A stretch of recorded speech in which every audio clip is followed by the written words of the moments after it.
حضرت حسن بصری رحمۃ اللہ تعالی علیہ اپنی توبہ کا واقعہ بیان فرماتے ہیں۔ وہ فرماتے ہیں کہ میں امیر کبیر شخص تھا، بہت امیر تھا، اور بصرہ کی گلیوں میں غریبوں کی خدمت کیا کرتا تھا۔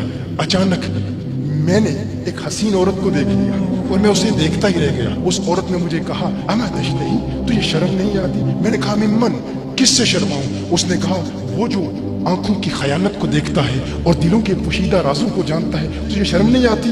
تجھے حیا نہیں آتی؟ کہا اس کا جملہ تو بہت بڑا تھا۔ حسن بصری اپنی توبہ کا واقعہ بیان فرما رہے ہیں، فرمایا اس کا جملہ تو بہت بڑا تھا لیکن وہ اتنی حسین تھی، ایسی خوبصورت تھی، میں پھر بھی مسلسل اسے دیکھتا رہا اور دیکھتا ہی رہ گیا۔ اور پھر آخر اس نے کہا کیوں بار بار مجھے دیکھتا ہے؟ میں نے اس عورت کو کہا کہ تیری آنکھیں اتنی خوبصورت ہیں کہ تیری جھیل جیسی آنکھوں میں ڈوبنے کا جی چاہتا ہے۔ اس عورت نے کہا اچھا تو ایسی بات کرتا ہے، تو یہاں انتظار کر۔ وہ عورت اپنے گھر میں چلی جاتی ہے۔ تھوڑی دیر کے بعد کہا میں انتظار کر رہا تھا، تھوڑی دیر کے بعد اس کی خادمہ آتی ہے، اس کے ہاتھ میں تشت ہے اور اس تشت کے اندر اس پر ایک کپڑا ہے۔ کہا میں نے کپڑا اٹھایا تو اس میں اس کی 2 آنکھیں تھیں۔ اس نے اپنی 2 آنکھیں نکال کے اپنی خادمہ کو دے دی کہ اس کی وجہ سے اس کا دل دین سے دور ہوا ہے، مجھے یہ آنکھیں نہیں چاہیے۔ کہا اس پر ایک کاغذ تھا، کاغذ پر لکھا ہوا تھا مجھے ایسی آنکھوں کی ضرورت ہی نہیں جس سے ایک مرد فتنے میں مبتلا ہو جائے۔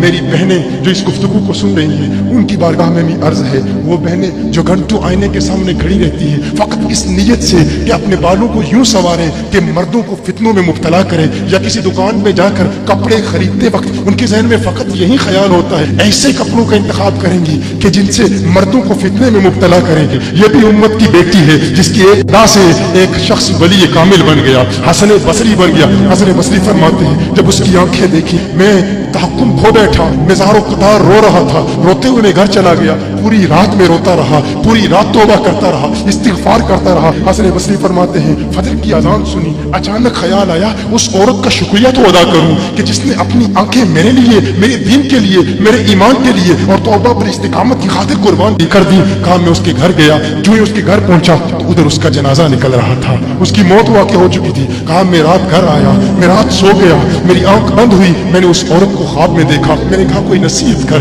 اس عورت نے کہا کہ جب تنہائی میں ہو اللہ کا ذکر کرتے رہو، اور جب صبح کرو تو استغفار کرو، شام کے وقت استغفار پڑھو۔ کہا میں نے اس وقت توبہ کر لی، ایک عورت میری توبہ کا سبب بنی، ایک عورت کی وجہ سے مجھے توبہ پر استقامت ملی۔ یہی حسن بصری پھر وہ واقعہ بھی آتا ہے، وہ دور بھی آتا ہے، ان کا ڈر کتنا ہے، ان کا تقویٰ کتنا ہے، پرہیزگاری کتنی ہے۔ یہی حسن بصری، ایک دن ایک شخص نے حسن بصری رضی اللہ تعالی عنہ سے کہا ہے حسن بصری کیا آپ جانتے ہیں کہ جہنم سے جو شخص سب سے آخر میں جہنم سے نکالا جائے گا اور پھر یا حنانو یا منانو پڑھتا ہوا جہنم سے باہر نکلے گا؟ حسن بصری فرماتے ہیں کاش میں وہ شخص ہوتا، کاش میں وہ شخص ہوتا۔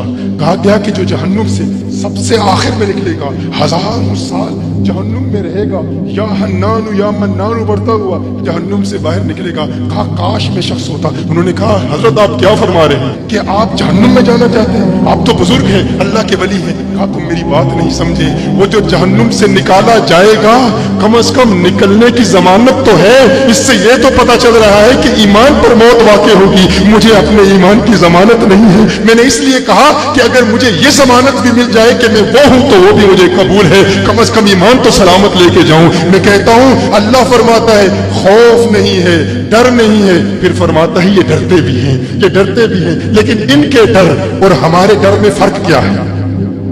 ان کے ڈر اور ہمارے ڈر میں فرق کیا ہے؟ وہ ایک سے ڈرتے ہیں، کسی دوسرے سے نہیں ڈرتے۔